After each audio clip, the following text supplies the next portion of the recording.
the studio with Alendar, and we have a fantastic matchup again in this final best of 3 between Exodunks and Insurance Fraud. Insurance Fraud are here, Exodunks are here in the red side. They have 2 Kronos, a Vindicator, 2 Incursus, 2 Merlins, and a Sentinel. And Insurance Fraud looks like they've liked their Ravens last time. They now have 2 Ravens, a Loki, 2 Caries, 2 Daredevils, and a Maulus in what looks like a very strong kiting team with a lot of webs, a lot of damps, and a lot of control.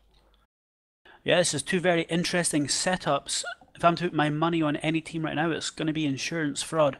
But what they're going to need to do at the start of this match is just get rid of all those tackling frigates on the Exodunks. Because if they can get these long-range Ravens tackled, and these high-damage Glenty battleships get on top of them, then it's going to be all over. But if these battleships can kite and just spam those cruise missiles, there's going to be very little these slow armor-tank battleships can do about that. It's worth mentioning that these Ravens have been changed in the new balance update, so they're a lot faster than they are on Tranquility. It gives them a much better advantage when it comes to the kiting. It's a lot of damage focused in the 2 ships. If they go down, there's going to be very little damage left on the Insurance Fraud team. At the same time, they've got a Loki, they've got 2 Daredevils with their 90% webs. They're going to have a good chance, I think, at maintaining range. Those Daredevils are going to tear into the frigates on the Exodus side. Yeah, these Daredevils are a really nice frigate choice for this team. High damage, 90% webs, they're going to stop these tackling frigates dead in their tracks. And there we go, the match is off, and we can immediately see those Ravens piling away from this red team and cruise missiles flying. And they're primering Dalakan the Vindicator, who's taking a moderately high amount of shield damage. But these tackling frigates of the red team appear to not be tackling at all, and are allowing these Ravens just to micro-warp drive and put serious damage out on this Vindicator. Yeah, we're actually seeing the frigates from Insurance Fraud moving in towards the Exodus team rather than the other way around. Yeah, this is completely not what I was expecting. It appears that these frigates from this red team are just some sort of E-War frigate platform and not tackling after all. But what these Ravens need to be really worried about now is boundary violating. They do not want to go out of the arena. They need to turn right now and make sure they stay within range. Yep, Blue Melon is up to 116, so he's got about a 10-kilometer buffer, but he's getting close. Princess Arcadia looks like he went in a bit close and almost charging in to get tackle on some of the frigates on the extra side. A bit of a bold maneuver when you don't have any logistics and you're just in a weak frigate like a Maulus.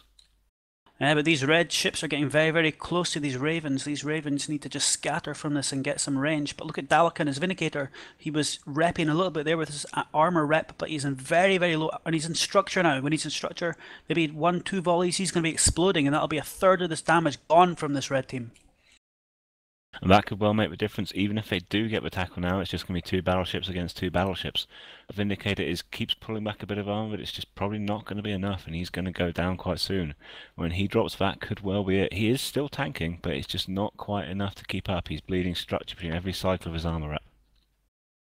Yeah, and look at these Ravens. They have done that, and they have gained that range. Look at Wildcat. He is just flying around there again, once again having the time of his life role-playing Berniden. And we see Dalakan the Vindicator has exploded. That is a Vindicator down. So another tackling frigate down for this Exodunks team.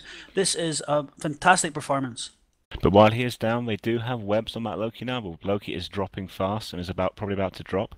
Loki is now down, but it's going to lose quite a lot of the control, so these 2 Cronoses that are left may have a much better chance of actually catching one of these Ravens now. Although they are losing their support, but it's down to 3 frigates, now down to 2 frigates on the extra side. Even with that Loki down, I don't believe this blue team is in any trouble. The Ravens don't need to web these Kronos because these Ravens are just so much faster than these Kronos. Now that most of these frigates are down for the Exodunks team, the Ravens can just use their extra speed, their extra agility just to keep that range, all the while spamming out cruise missiles, and we can see the impact of those cruise missiles. Just look at Anopanus Kronos, they're taking chunks of his armor, while these Daredevil just fry around there and just annihilate these frigates on the Exodunks team.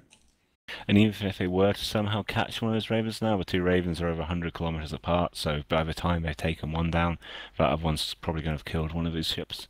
Kronos is slowly leaking more and more armor, and they now have no more support frigates left on the extra side. That's going to make them easy to tackle, easy to control by the frigates for Insurance Fraud. It looks like a sure win for them now. Yeah, these Daredevils have no fear as they just charged in there and just destroyed and got rid of all the frigate threats coming from this red team, and now we're down to just 2 Kronos. Anope and Sabotage, and Anope appears to be the one who's being primaried right now, and he is just going shredded through his armor. Each volley of those crews, plus the extra damage from these frigates, is just tearing him apart. His armor rep cannot keep up with this, and he is going low and low and low into armor, and he's going to be exploding. Yep, choosing an armor setup here, obviously not the best choice in the end as it turns out. They're just not as quick as these new boosted Ravens. Ravens able to quite easily kite even the Vindicator. And it's also the difference in the support ship choice for these Daredevils. Extremely strong frigates with their webs. Carey is very powerful with damps, so is Kronos being damped down now, probably webbed down, and just not able to fight back in any way. Yeah, this is a disappointing first match for the insurance fraud, but then they came back with a victory, and now they're coming back with another victory. Very good turning out, and we can see Anope has just got slivers of structure left, but he should be exploding. Cannot outrun the cruise missiles coming from these Ravens. It's also really nice to see a team using some of these new Odyssey rebalanced battleships. As you mentioned earlier, the Ravens are just great kiting long-range missile boats now. They can spam cruise missiles anywhere in the arena, are more agile and faster than they were before. Yep, as that last Kronos is bleeding more and more armor now, and the HP Wildcat showing us how it's done. Will probably be a very happy man after this now. His Ravens are back in style. Yep, DHV Wildcat is a famous fireman from Kentucky, and I'm sure he is lighting a fire under himself right now. He is so overjoyed with this opportunity to finally use the Berniden Raven he has been dreaming of. And there we go, Kothar Ra just exploded, but at the same time, the final Kronos of Sabotage exploded. And that is it, fight-wise, from this first day of the SCL3, and we have the insurance fraud going through into the next round, and we say goodbye to Exodunks.